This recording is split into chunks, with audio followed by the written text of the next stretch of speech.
Pride and Prejudice, Chapter 60. Elizabeth's spirits soon rising to playfulness again, she wanted Mr. Darcy to account for his having fallen in love with her. "How could you begin?" said she. "I can comprehend your going on charmingly when you had once made a beginning, but what could set you off in the first place?" "I cannot fix on the hour, or the spot, or the look, or the words which laid the foundation. It is too long ago. I was in the middle before I knew that I'd begun. My beauty you had early withstood, and as for my manners, my behaviour to you was at least always bordering on the uncivil, and I never spoke to you without rather wishing to give you pain than not. Now be sincere. Did you admire me for my impertinence?" "For the liveliness of your mind, I did." "You may as well call it impertinence at once. It was very little less. The fact that you were sick of civility, of deference, of officious attention. You were disgusted with the women who were always speaking and looking and thinking of your approbation alone. I roused and interested you because I was so unlike them. Had you not been really amiable, you would have hated me for it. But in spite of the pains you took to disguise yourself, your feelings were always noble and just. And in your heart you thoroughly despised the persons who so assiduously courted you. There, I've saved you the trouble of accounting for it, and really, all things considered, I begin to think it perfectly reasonable. To be sure, you know no actual good of me, but nobody thinks of that when they fall in love. Was there no good in your affectionate behaviour to Jane while she was ill at Netherfield? Dearest Jane, who could have done less for her, but make a virtue of it by all means? My good qualities are under your protection, and you are to exaggerate them as much as possible, and in return it belongs to me to find occasions for teasing and quarrelling with you as often as may be, and I shall begin directly by asking you what made you so unwilling to come to the point at last? What made you so shy of me when you first called and afterwards dined here? Why, especially when you called, did you look as if you did not care about me?" "Because you were grave and silent and gave me no encouragement." "But I was embarrassed, and so was I. You might have talked to me more when you came to dinner. A man who had felt less might. How unlucky that you should have a reasonable answer to give, and I should be so reasonable as to admit it. But I wonder how long you would have gone on if you had been left to yourself. I wonder when you would have spoken if I had not asked you. My resolution of thanking you for your kindness to Lydia had certainly great effect, too much, I'm afraid. For what becomes of the moral if our comfort springs from a breach of promise? For I ought not to have mentioned the subject. This will never do. You need not distress yourself. The moral will be perfectly fair. Lady Catherine's unjustifiable endeavours to separate us were the means of removing all my doubts. I am not indebted for my present happiness to your eager desire of expressing your gratitude. I was not in a humour to wait for an opening of yours. My aunt's intelligence had given me hope, and I was determined at once to know everything. Lady Catherine has been of infinite use, which ought to make her happy, for she loves to be of use. But tell me, what did you come down to Netherfield for?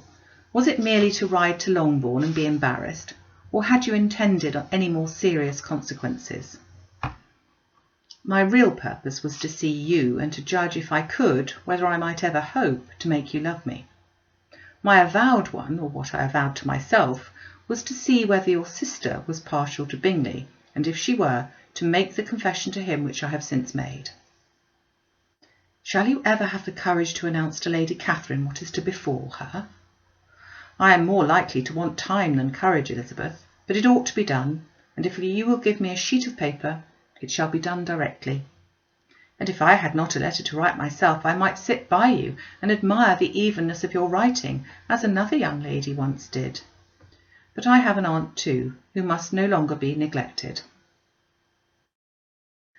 From an unwillingness to confess how much her intimacy with Mr. Darcy had been overrated, Elizabeth had never yet answered Mrs. Gardiner's long letter, but now, having that to communicate which she knew would be most welcome, she was almost ashamed to find that her uncle and aunt had already lost 3 days of happiness, and immediately wrote as follows: I would have thanked you before, my dear aunt, as I ought to have done, for your long, kind, satisfactory detail of particulars.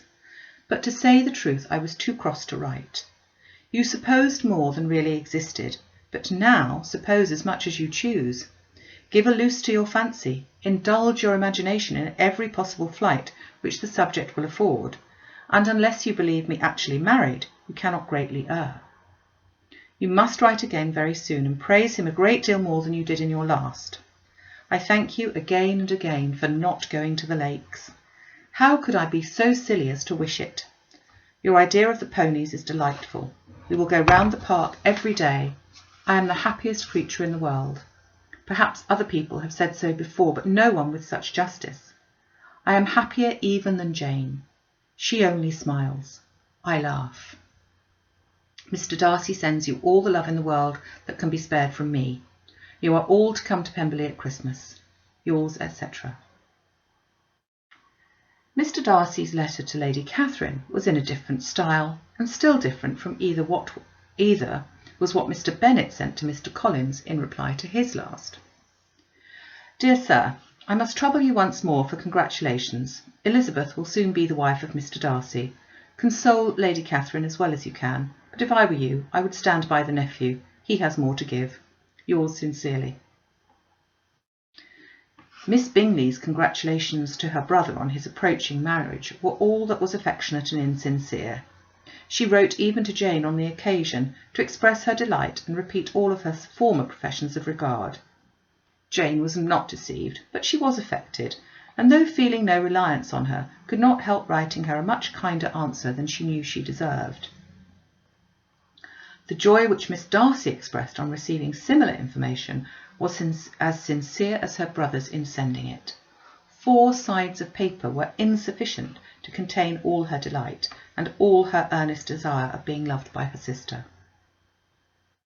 Before any answer could arrive from Mr. Collins or any congratulations to ElizBeth from his wife, the Longbourn family heard that the Collinses were come themselves to Lucas Lodge. The reason of this sudden removal was soon evident. Lady Catherine had been rendered so exceedingly angry by the contents of her nephew's letter that Charlotte, really rejoicing in the match, was anxious to get away till the storm was blown over.